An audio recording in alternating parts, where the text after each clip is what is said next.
In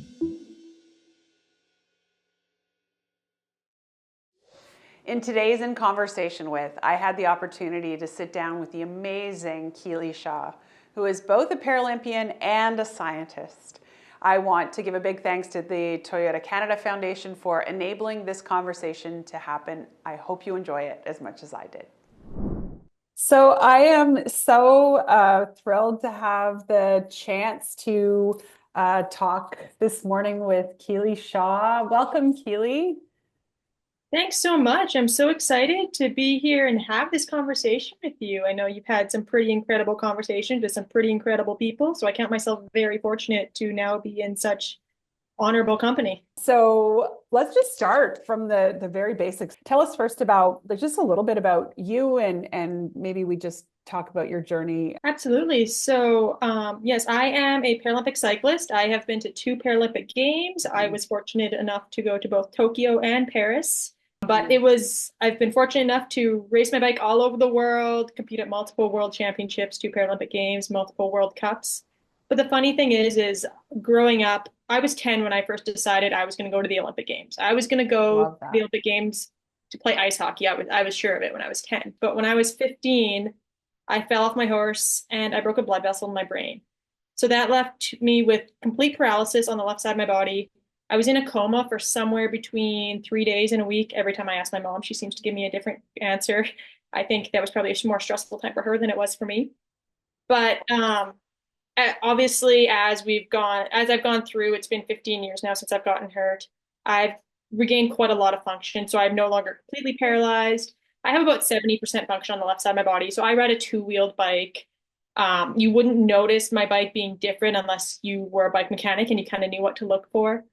But even after I got hurt, my goal was still to go to the Winter Olympics to play ice hockey.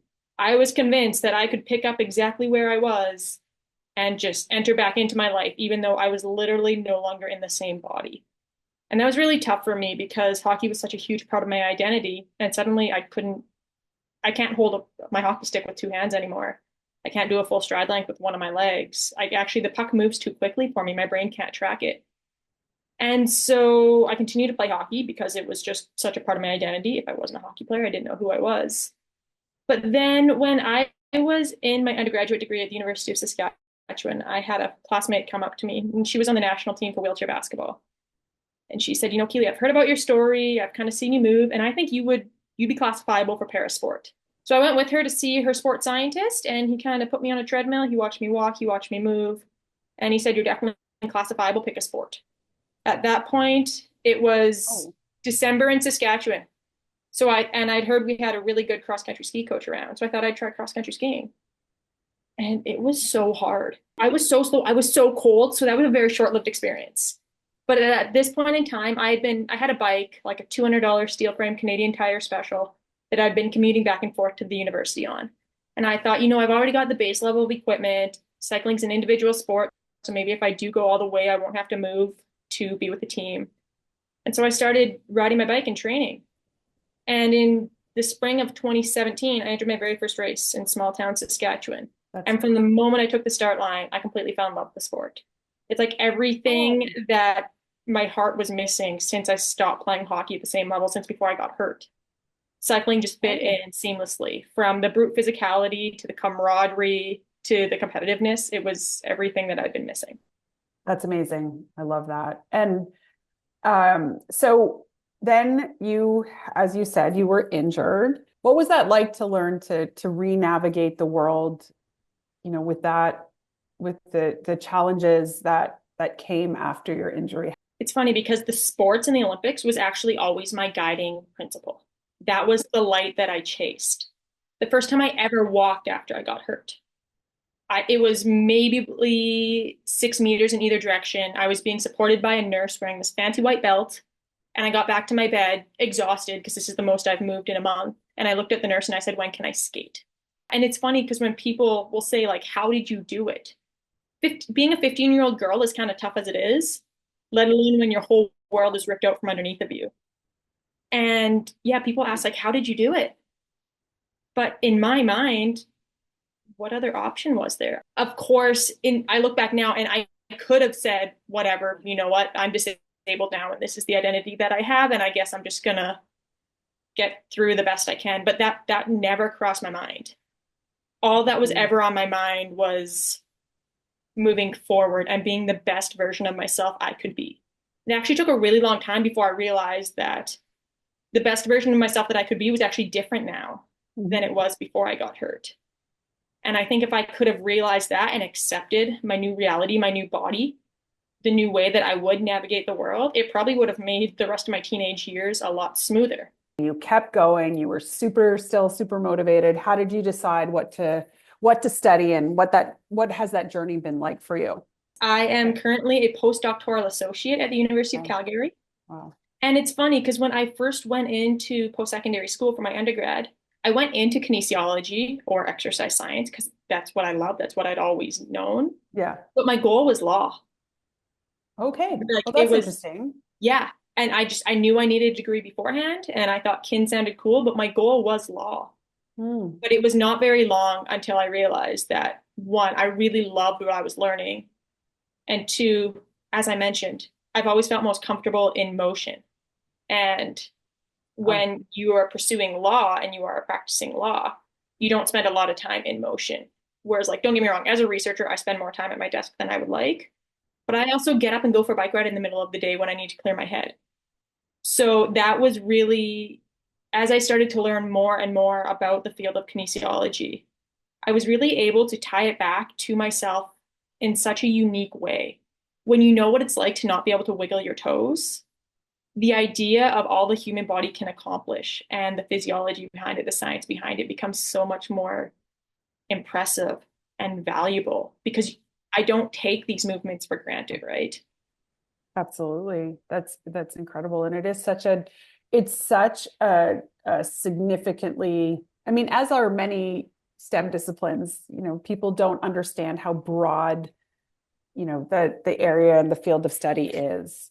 Talk about that a little bit, because one of the things that I love about the work that we do at Actua is that, we make science relatable to kids. Mhm. There's so much science around us. I think as far as like making science relevant to the daily life, I've had the opportunity to do some research in kids, and that is the most incredible. So I did some work with kids wearing face masks, hockey players wearing face masks when that was a big hot topic.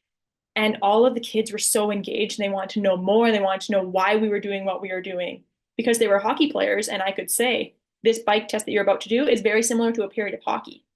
And then it kind of gets their brain working. Right now, one of the studies I'm doing is involving young girls between the ages of 14 and 17 in addition to adults. And we can talk to them about how their nutrition impacts their exercise performance and what we're doing and how this is going to relate to their sport and why this test might be good for them based on because they're a hockey player, but this one might be better for another somebody else because they're a cross country skier. And they are so engaged. The kids are incredible. And I am fortunate that I'm an exercise scientist. I work with athletes most generally. And so they are interested. Instead of it being some hypothetical how two molecules combine, I can actually talk to them about, oh, if you see this value, I can tell that you haven't had breakfast yet. And they relate it back to their own lives. And I can be like, you're probably feeling like this right now, aren't you? And they say, yeah, how do you know? And I can say, do you see this value on the computer? This is what it means, and this is how I know. And it really ties them back into the research and it gets them really motivated to take part, which is good for me. I'm wondering if you see any connection between your experience in competitive sport and how confident you were going into science. That's my first question. And then also if you could speak about in terms of representation. So of course, you are such an incredible, not only, as a Paralympian, but as a scientist, like you're incredibly impactful as a mentor. Absolutely. So I would say definitely my more so than like my elite sport, my early Mm. years in sport were so imperative to me building the confidence and the skill set to be able to not only engage in but excel in a field where you're right, there is not a lot of women. Even in exercise science, like you said, the science itself and the people we're studying, we're starting to catch up. But when you look at the number of exercise physiologists that identify as women, that number is minuscule compared to that of men. So, especially in my particular field of exercise science, it is gross. We are grossly underrepresented as women. But I think largely because I did grow up playing hockey with the boys, I've been I've had to represent myself and I've had to show that I'm just as tough as all of the boys from the time I was 6 years old.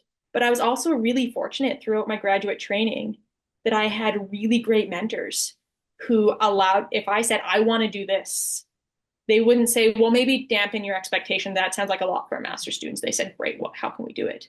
What are some of the barriers you see to other youth, whether it be girls or youth with disabilities or others that have, had those barriers traditionally present to pursue STEM? Can you, if you've seen those or you still see them, can you talk about those? I really do think that visibility is the number one barrier that we come across. Huh. I remember I was almost done my master's degree and I was helping the School of Physical Therapy. They were doing continuing education, so I would set up their courses. And the instructor for that particular course, so he was a physical therapist who was training other physical therapists on whatever it was. Amazing. And we were chatting, and it came up that I had a brain injury. And it came up that I was doing a master's and I was intending to do a PhD. And he's like, oh, so like when you say brain injury, you mean like a concussion, like something. And I was like, no, like a moderate traumatic brain injury. Here's a little bit. And he looked at me and he said, so you have a brain injury, but you're planning to do a PhD, as if this was the most bonkers thing he had ever heard of. That there is no way that somebody with my medical background could pursue the academic goals that I had just laid out. So there is so many people who seem to think that every brain injury looks the same, and they have an idea in their head of what a brain injury looks like. And it has been my goal for the last probably 4 or 5 years to change what people think of when they think of somebody with a brain injury. Oh. To even just put a shadow of a doubt in their mind of when they think of brain injury. They might think of those who are quite impaired in their regular life, both cognitively and physically, but maybe they'll also think of Keely Shaw. And so then they're not quite as quick to judge. And then this allows me to go and I talk to kids and I show kids what somebody with a brain injury looks like. I show their parents what somebody with a brain injury looks like. So it's by going out there, talking to these people and showing what the different opportunities are, making sure that people see me, they see my female colleagues, they see my colleagues with physical impairments thriving in all of these different spaces in the world in which we exist. Because when people see us, they start to think, oh, it changes their idea of what somebody with physical impairment is. And then somebody with a physical impairment sees us and they say, oh, if she can do it, why can't I? Mm-hmm. So to me, it's really the visibility. It's being upfront with people around me. So it was kind of mentioned that maybe I would do some animal research when I came to the University of Calgary. And I was very upfront and I said, I don't think that I can humanely handle an animal with the level of impairment I have because I don't have enough control. I'm scared I'm going to squeeze the animal too much. And so my supervisor said, yep, no problem. Go do your animal handling, talk to them about what you can do, because there's a lot you can do one-handed. And then you can just be more supervisory on some of these projects. You don't need to handle the animals themselves. So I'm very open with what I think I can do and what I think I can't do. I'm more than happy to try different strategies. I like reaching out to other people that I know have impairments to say, how has it worked for you? And building that community so that we can problem solve together. Yeah. Because I can do a lot of the same things. It might just looks a little bit different. So I think companies like Actua and others who just want to showcase and want to bring underrepresented communities into places like STEM, it's showcasing, it's highlighting, it's putting the spotlight on the people who look like the kids you're trying to inspire.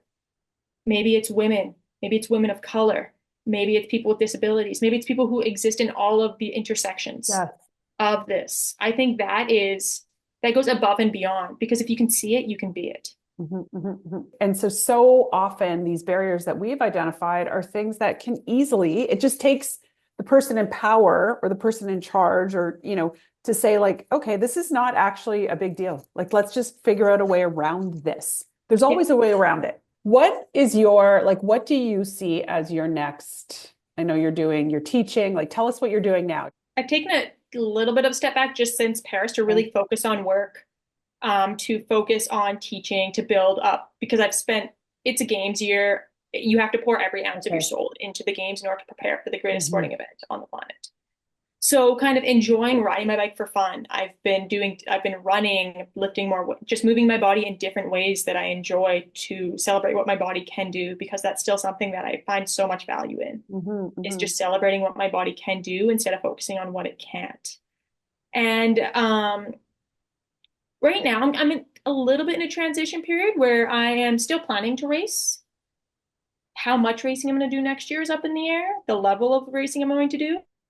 But I'm really just allowing myself this grace period. We spend so much time as athletes thinking about next world championships, next Paralympic games, what's next, what's next, what's next, that we so rarely get to just sit and enjoy that current moment.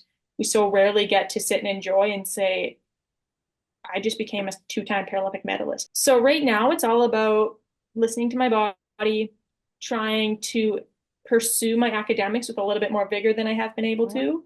And as part of that, that means a big goal in my research is to advance the research in people with disabilities. Mhm. What's like exciting about what you're doing in terms of research, or what's getting you sort of enthusiastic? Oh, Although you seem we might need enthusiastic a about whole other everything. week. Yeah, we might need a whole other week, but I've kind of got Love it.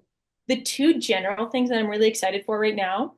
One is a iron supplementation that we're focused on female athletes. Love. And then I'm also doing some Wow. work in chronic fatigue syndrome, looking at creatine supplementation for people with chronic fatigue syndrome and kind of that cognitive brain fog. Thank you. Thank you on behalf of the Actua team here, for the work that you do, and as a Paralympian for just being such an inspiration to so many people. So it was so nice to talk to you. Well, and I would like to mirror that back. Thank you for the work that you guys are doing, because the having the opportunity to share my story on a platform like Actua's, that allows me to spread the message and so much further. That's going to make it so much more likely that Mhm. young girls who have just gone through a life-altering accident or illness might see it and say, hey, if she can do it, why can't I? So thank you, Actua, with the work Absolutely. you're doing. It is so powerful. Thank you.